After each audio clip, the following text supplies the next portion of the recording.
Pour tous ceux qui pédalent encore dans la semoule du découpage administratif et du qui fait quoi, Métropole Hebdo est là pour tout comprendre sur les missions et l'actualité de Grenoble-Alpes Métropole et ses 49 communes. Il avait été démonté, désossé au-dessus du chemin de fer de Saint-Martin-le-Vinou. Désormais, le pont Bergonzoli, qui avait été déclaré vétuste en 2013, il avait été coupé en trois, transporté par une grue. Au terme de ce chantier colossal d'un montant de 6 millions d'euros, le trait d'union entre Saint-Martin-le-Vinou et la presqu'île scientifique a été remis en circulation au début de l'année. Il vient d'être inauguré. C'est des travaux de très haute technicité sous la houlette de la SNCF et de très haute technicité parce qu'il fallait tenir compte du transport du rail. Il y a un nombre de TGV conséquent qui passe sous ce pont-là, donc il a fallu soulever et remettre les caténaires. Il a fallu... non, c'est un bel ouvrage. Ça relie le centre, le cœur de ville, avec la zone industrielle, avec les bâtiments EDF et Econocom, là, qui sont en plein développement.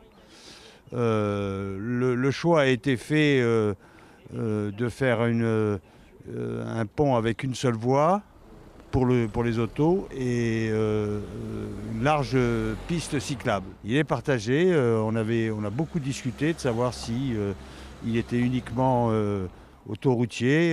Il y en a même qui ont pensé faire un pont à deux voies, vous voyez, mais je pense que c'est la bonne solution qu'on a choisie.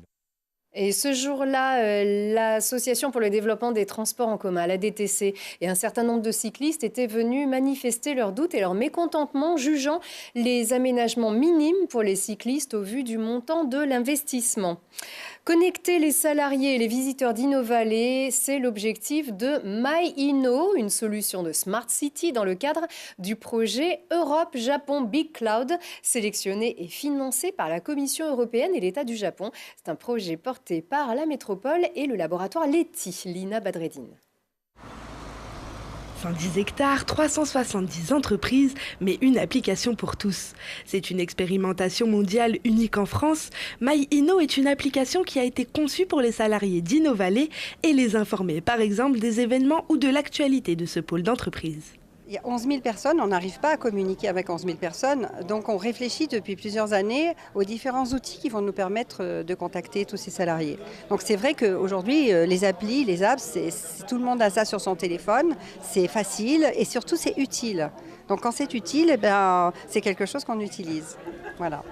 Avec cette application, il est possible par exemple de connaître les menus des restaurants interentreprises d'InnoValley, mais aussi de se renseigner sur les horaires de tous les transports de l'agglomération grenobloise.